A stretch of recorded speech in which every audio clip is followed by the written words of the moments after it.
Viva o Imperador, de Afonso Arinos, 2 de dezembro de 1897. O desgosto profundo que lhe abalou a alma, quando, há 8 anos, o expulsou do Brasil o motim dos quartéis. A agravação consequente da sua saúde de velho, gasta abnegadamente, durante mais de meio século, em serviços inolvidáveis à terra da pátria, e, mais, a ingratidão com que muitos retribuirão os benefícios de seu coração que fora sempre pródigo. Tudo ocorreu para apressar o fim daquela vida por tantos títulos preciosa. Banido sem piedade, no declínio da existência, do império que sabiamente governara por tantos longos anos, ao ponto de elevar o país ao nível de engrandecimento que o tornava respeitado por todas as nações, não tendo jamais consentido na menor afronta ao nosso brio, nem à nossa honra. Ao contrário, procurando sempre impor o nome brasileiro à consideração do mundo civilizado de além oceano. Banido, depois de destronado, pela grandeza do seu coração que não consentirá se derramasse em sua defesa o sangue dos brasileiros. Banido, sem a menor resistência, a fim de que um período, então anormal, de guerra fratricida,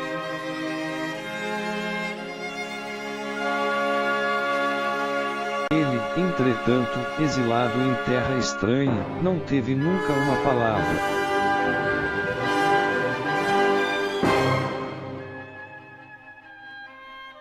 Um gesto de maldição para aqueles que inauguravam na pátria um regime de revolução, fratricida, de descrédito e de corrupção social. Não, e se palavras lhe brotaram dos lábios augustos em que relação ao novo regime de desgoverno republicano. Essas foram apenas de lástima para com os dominadores que mal entreviam no horizonte político as tempestades que eles próprios preparavam. Não, e se palavras teve o soberano quando a morte se acercou de seu leito.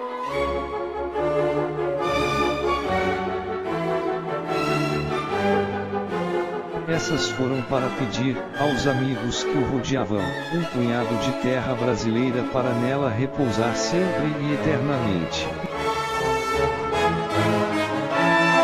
Não fosse um levante militar de 8 anos atrás, e hoje o Brasil inteiro festejaria o aniversário natalício de Dom Pedro II. Há 9 anos na data de hoje, milhares de galões e de cordões de ouro reluzentes resplandeciam nos salões do paço da cidade. Cortejo, curvam-se muitas espinhas dorsais dos mesmos que emborcarão.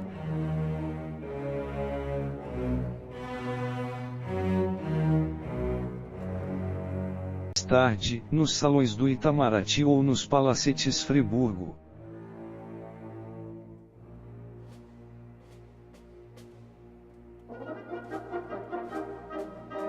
Pode dizer-se até que as curvaturas nos cortejos da República são mais profundas.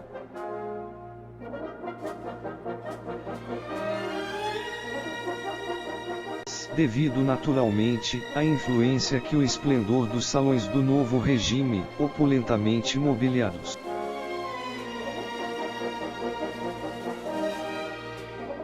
exerce nos espíritos facilmente como ratos pela grandeza e pelo luxo.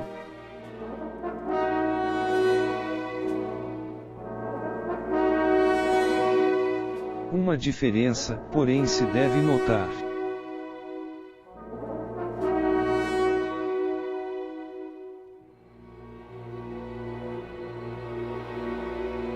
Nos velhos salões pobres e quase nus do Paço Imperial palpitava a grandeza do passado.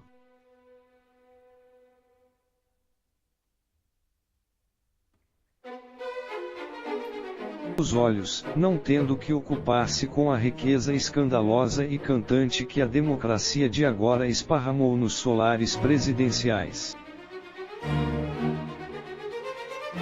Podiam contemplar o semblante venerável dos velhos e cujas espadas tinham nas lâminas reluzentes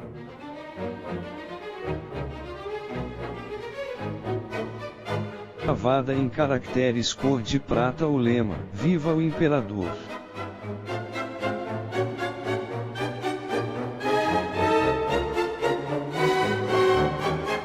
Este lema, repetido pelas bocas dos soldados em brados entusiásticos,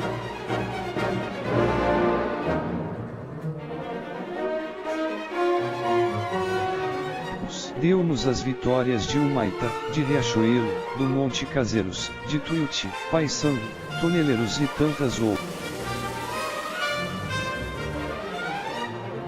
A bandeira que então tremulava serenamente as auras da vitória.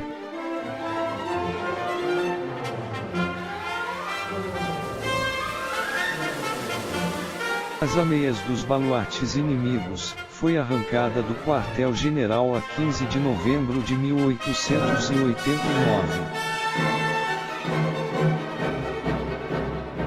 Aí onde ela caiu limpa de mortandades sombrias e virgem das degolas covarde.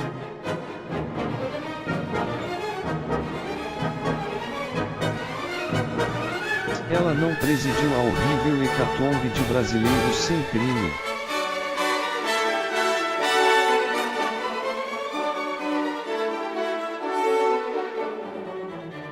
Ela não se repugnou de horror ao estripar pobres mães sertanejas.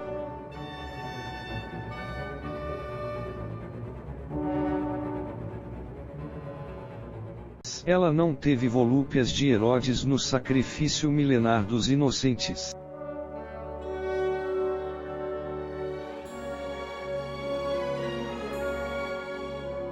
Ela foi a oriflama que congregou os brasileiros nos dias de perigo.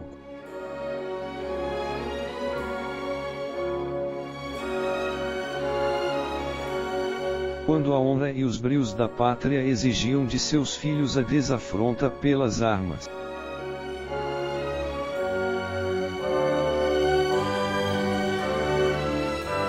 Ela cobriu os brasileiros com o delírio febril de um manto imperial.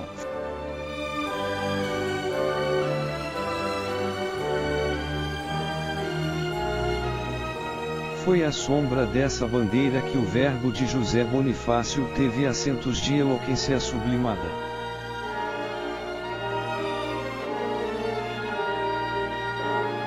Foi ela que Castro Alves cantou, foi ela que morreu Villagrán Cabrita.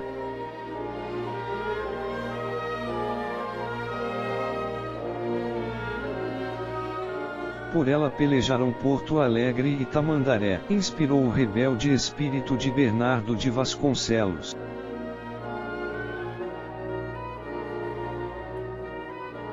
A energia de Feijó, o gênio de estadistas como Eusébio, Paraná.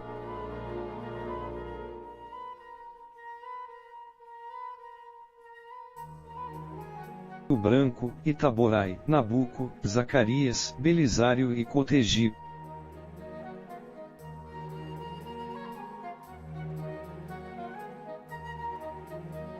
Afagados por esta bandeira, Alencar e Gonçalves Dias glorificaram as letras.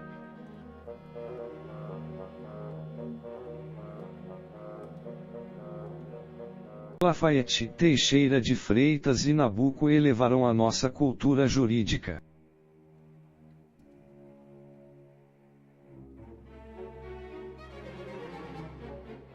Foi à sombra dessa bandeira que o chefe dos jornalistas republicanos Quintino Bocaiúva adestrou a pena.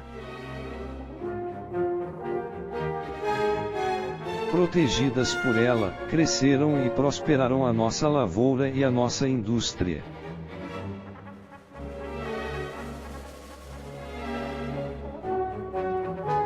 O nosso crédito no estrangeiro chegou à posição das maiores nações do mundo.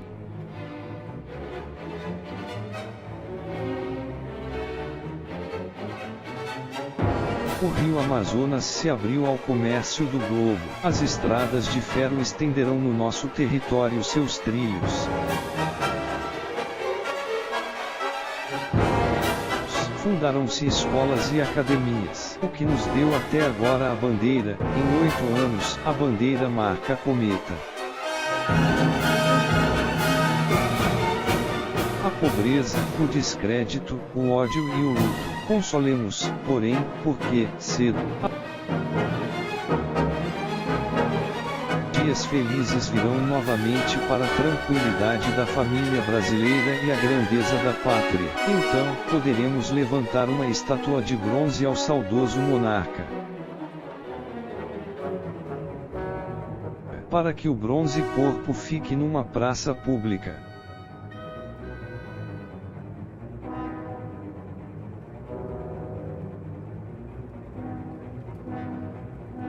Daquele que a saudade indelevelmente gravou no nosso coração.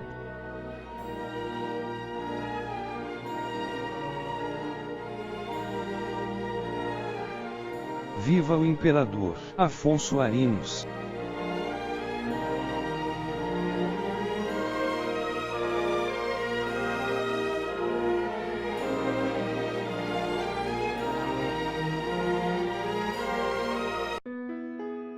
Crônica de Afonso Arinos sobre Dom Pedro II, Viva o Imperador, narrado legendado, 10 de setembro de 2017.